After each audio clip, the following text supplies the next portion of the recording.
হতাশ হবেন না। বিসমিল্লাহির রহমানির রহিম। পরম করুণাময় অসীম দয়ালু আল্লাহর নামে শুরু করছি।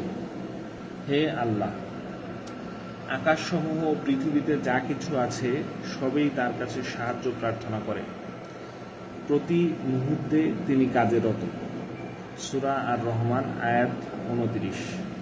যেমন কাউকে সম্মান দান করা, কাউকে অপমানিত করা, নবসৃষ্টির মাধ্যমে কাউকে জীবন দান করা, কাউকে বা মৃত্যু দান করা ইত্যাদি কাজেরত। যখন বিক্ষিপ্ত ঝঞ্ঝা বায়ুতে সমুদ্র উত্তাল তরঙ্গায়িত থাকে, তখন নৌকার আরোহীগণ আর্তনাদ করে বলে, হে আল্লাহ। যখন মরুভূমিতে উট চালক ও কাফেলা পথ হারিয়ে ফেলে, তখন তারা আর্তচিৎকার করে বলে, হে আল্লাহ। যখন বিপর্যয় ও দুর্যোগ দেখা দেয়, তখন দুর্দশাগ্রস্তরা বলে ওঠে, হে আল্লাহ। দরজা দিয়ে যখন কেউ প্রবেশ করতে চায় আর তার সামনেই দরজা বন্ধ করে দেয়া হয়, এবং অভাবীদের সামনে যখন বাধার প্রাচীর নির্মাণ করা হয়, তখন তারা চিৎকার করে বলে, হে আল্লাহ। যখন সকল পরিকল্পনা ব্যর্থ হয়, সকল আশা ভঙ্গ হয়ে যায় এবং পথ সংকীর্ণ হয়ে যায়, তখন ডাক পড়ে, হে আল্লাহ। বিশাল বিস্তীর্ণ ও প্রশস্ত হওয়া সত্ত্বেও পৃথিবী যখন আপনার কাছে সংকীর্ণ মনে হয়, নিজেকে সংকুচিত ভাবতে পরিস্থিতি বাধ্য করে, তখন আপনি ডাক দিয়ে বলুন, হে আল্লাহ।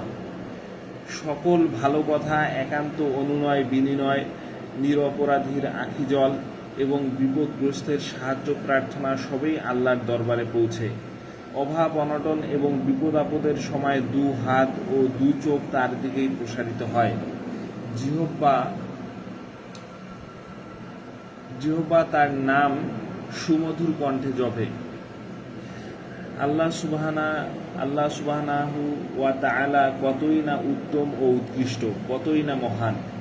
যখন আমরা তাকে স্মরণ করি, তখন হৃদয় প্রশান্তি লাভ করে, আত্মা স্থিরতা লাভ করে, স্নায়ু বিশ্রাম নেয় আর বোধশক্তি জেগে ওঠে। আল্লাহ নাম হলো সুন্দরতম নাম, বিশুদ্ধতম বর্ণ সংযোজন এবং সর্বাধিক মূল্যবান শব্দ। তুমি কি এমন কিছু জানো বা চেনো যা তার অনুরূপ? সূরা মরিয়ম আয়াত 65। তার মতো কিছু নেই, আর তিনি হলেন সর্বশ্রোতা, সর্বদ্রষ্টা। সূরা শূরা আয়াত 11। যখন পরম সমৃদ্ধি, শক্তি, সত্তা, মর্যাদা ও প্রজ্ঞার কথা মনে আসে, তখন আল্লাহর নাম মনে হয়। আজ রাজত্ব কার? আল্লাহ নিজেই নিজের প্রশ্নের উত্তর দিলেন, আল্লাহর, যিনি একক, মহাপরাক্রমশালী। সূরা আল মুমিন আয়াত 16। যখন দয়া, যত্ন, সাহায্য, স্নেহ, মমতা ও অনুকম্পার কথা মনে আসে, তখন আল্লাহ নাম মনে পড়ে। আর তোমাদের নিকট যত নিয়ামত রয়েছে সবই আল্লাহর পক্ষ থেকে।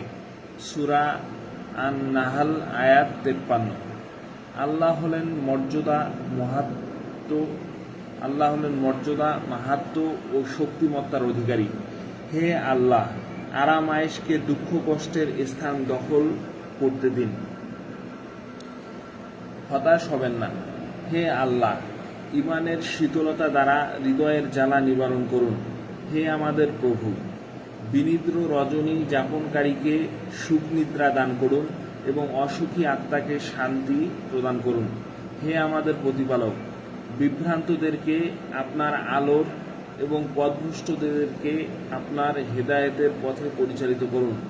হে আল্লাহ, আমাদের অন্তরসমূহ হতে কুমন্ত্রণা দূর করে দিন এবং আমাদের অন্তরসমূহকে আলো দ্বারা পরিপূর্ণ করে দিন।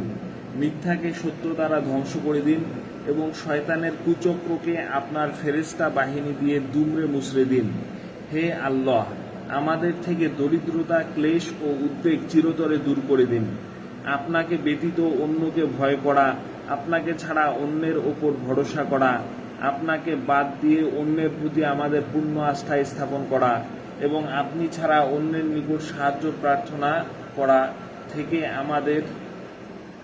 থেকে আমরা আপনার নিকট আশ্রয় চাই।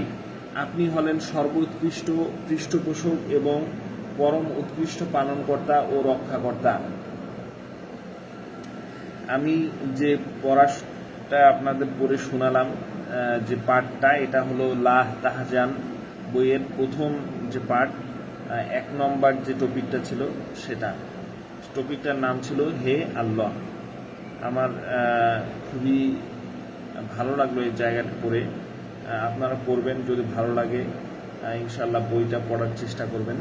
ভালো থাকবেন। আসসালামু আলাইকুম ওয়া রাহমাতুল্লাহি ওয়া বারাকাতুহু।